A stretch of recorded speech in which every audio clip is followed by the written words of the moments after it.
희대의 사기범 조이팔은 도피생활 4년 후 2011년 12월 중국에서 심근경색으로 사망했습니다.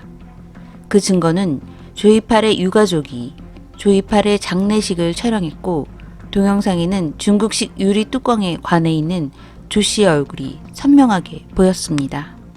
하지만 그의 장례식은 수상한 것이 한두 개가 아니었는데 조 씨의 집사 유 씨는 사람들이 믿지 않을까 봐서 촬영을 했다고 밝혔습니다.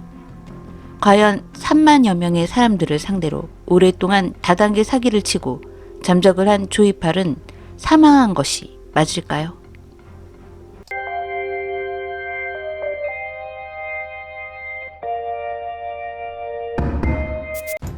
안녕하세요. 저는 미스터리한 사건과 사고를 전하는 콜드케이스 크리스비입니다. 지난 2021년 5월 6일 SBS 꼬리에 꼬리를 무는 이야기에서는 장례식까지 공개됐고 검찰이 사망으로 인정했지만 여전히 미스터리한 사건으로 남은 희대의 사기범 조이팔 사건에 대해 조명했습니다. 2008년 10월 충남 태안에서 양식업을 하는 박 씨에게 한 통의 전화가 걸려왔습니다. 박 씨는 평소 잘 알고 지내던 지인 장 씨였습니다. 장 씨는 박 씨에게 급히 할 얘기가 있다고 하면서 거구의 남성들과 함께 승합차를 타고 나타났고 도움을 요청했습니다. 장 씨가 살리고 싶다고 한 사람은 부도로 쫓기고 있는 정체불명의 사업가 왕 회장으로 중국으로 갈 수 있도록 밀항을 도와달라고 하는 것입니다. 장 씨는 박 씨에게 2천만 원을 수고비로 주겠다고 했고 박 씨는 하룻밤에 2천만 원을 벌 수 있다는 말에 고민을 했습니다. 다음 날 장 씨는 박 씨에게 막무가내로 통장에 돈을 넣었다고 하면서 이상하게 서둘렀습니다. 박 씨는 장 씨의 모습에 수상하다고 생각하고 결국 해경에 신고했습니다. 해경은 박 씨의 신고를 받고 심상치 않은 사건임을 감지했는데 마약과 관련이 있는 것 같다는 생각으로 왕 회장 검거를 위해서 작전을 세웠습니다. 박 씨는 선장과 배를 섭외하고 해경이 지정해준 곳에서 왕 회장과 중국에서 온 배와 조우하기로 했지만 오지 않았습니다.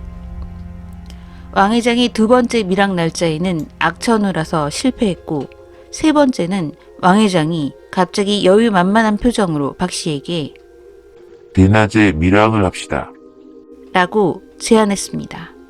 왕 회장은 해경과 계획을 세운 박 씨에게 육지에서 가장 멀리 떨어진 섬이 어디오? 무인도에 나를 내려주시오. 라고 말했고 박 씨는 무인도에 그를 내려주게 됐습니다. 왕 회장은 박 씨 앞에서 낚시를 하는 척하다가 중국 배가 지나가자 손을 흔들어 반겼고 그는 해경을 따돌리고 자신의 부하를 섬에 남겨둔 채 혼자 중국 배를 타고 떠났습니다. 왕 회장이라는 그가 바로 희대의 사기범 조이팔이었습니다.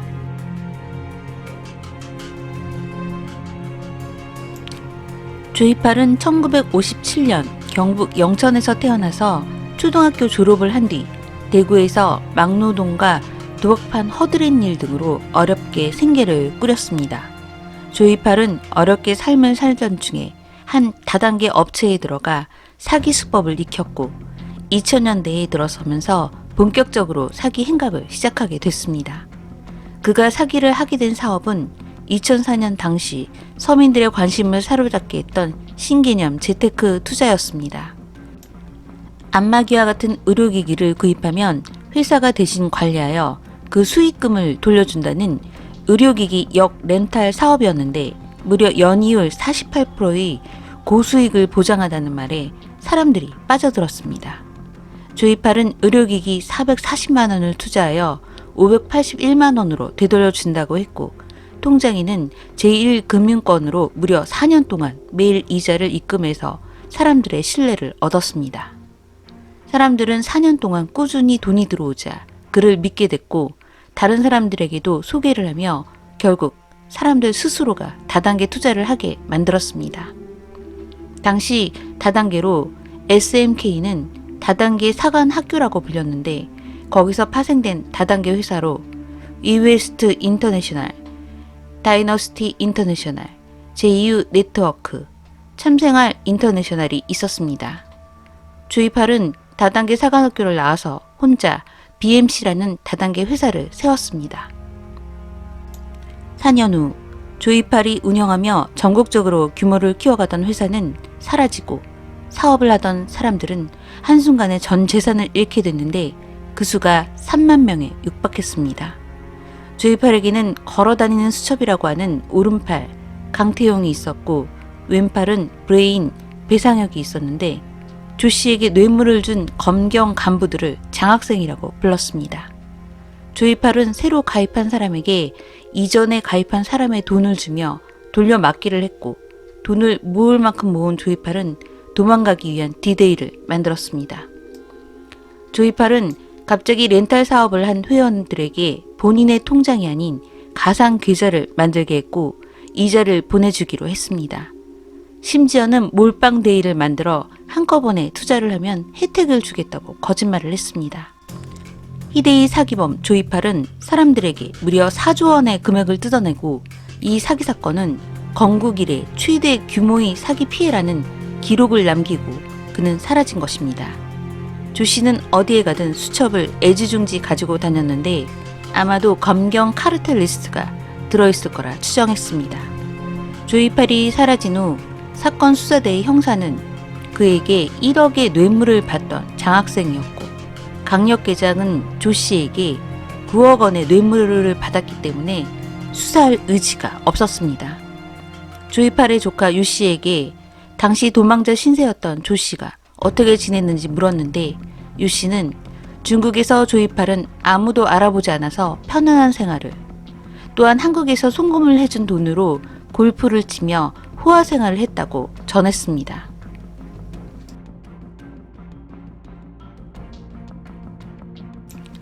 조 씨의 도피 생활 4년 후 검경은 조이팔이 2011년 12월 중국에서 심근경색으로 사망했다고 공식 발표를 했습니다. 그 증거로 조이팔의 가족이 촬영한 장례식 동영상이 있었는데 수상한 장례식 영상에 조이팔의 조카이자 집사 유 씨는 조 씨의 죽음을 못 믿을까봐 자신이 직접 촬영을 했다고 진술했습니다. 조이팔의 장례식 영상은 말도 안 되는 상황과 조작의 흔적이 명백했습니다. 유 씨는 중국 장례식장에서 발부한 화장 증명서를 공개했는데 증명서에는 사망 일자가 19일이고 화장한 날짜가 21일인데 증명서를 발급한 날짜는 그 이전인 11일로 드러나 위조된 것이 확실했습니다. 과거 SBS 그것이 알고 싶다 방송에서 프로파일러 표창원이 직접 조이팔의 장례를 치렀던 중국 장의사를 찾아갔습니다.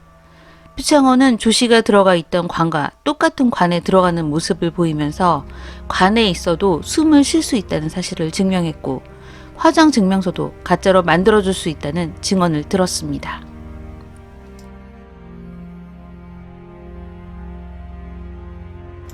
조이팔은 사망했다는 보도 이후 목격자들의 제보가 끊이지 않았습니다.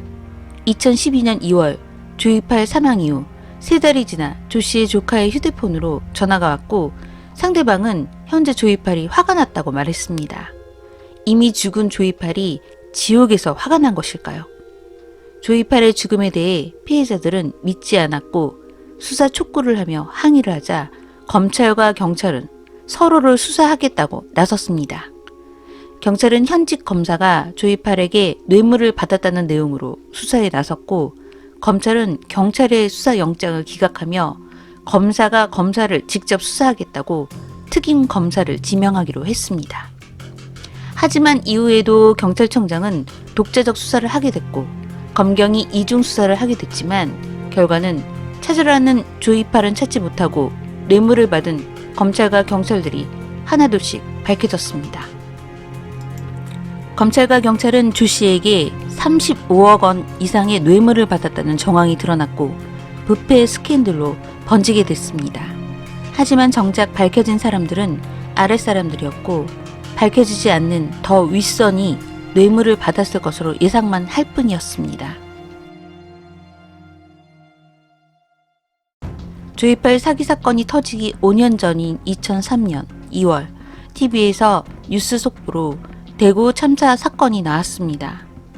이 씨는 이 대구 참사 사건에서 죽은 딸의 사망보험금 2억 4천만 원을 받게 됐고 그 돈을 조이팔에 의해 사기를 당했다고 하면서 분통을 터뜨렸습니다.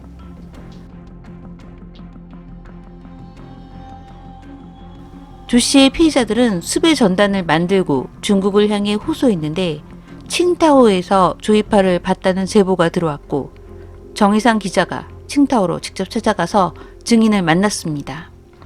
이후 중국 공안은 조 씨를 잡았다고 했지만 갑자기 다시 아니라고 정정하고 조이팔의 금고직이었던 오른팔 강태용이 잡혔습니다. 강태용이 체포된 직후 갑자기 조카 유 씨가 스스로 목숨을 끊었다는 소식이 전해졌습니다. 다음 날 전산 업무를 총괄했던 왼팔 배상혁이 자수를 했고 검찰은 조이팔의 사망을 인정하고 공소권 없음으로 사건을 결말지었습니다. 이번 시간에는 2004년에서부터 2008년까지 전국에 10여 개의 다단계 판매 업체를 차리고 의료기기 대여업으로 30에서 40%의 고수익을 보장한다고 속여서 투자자 3만여 명의 돈 4조 원을 가로챈 국내 최대 규모의 사기 사건을 소개했습니다. 검찰은 조이팔의 사망으로 인정하고 피해자가 사망할 시의 판결로 공소권 없음으로 끝을 냈지만 사람들은 여전히 그가 어딘가에서 살아있다고 믿게 되면서 미스터리한 사건으로 남게 됐습니다. 조이팔 사건은 배우 이병헌이 조이팔 역을 맡게 된 영화 마스터의 소재가 되기도 했습니다. 여러분의 생각이 궁금합니다. 저는 콜드케이스 크리스비였습니다. 시청해주셔서 감사합니다.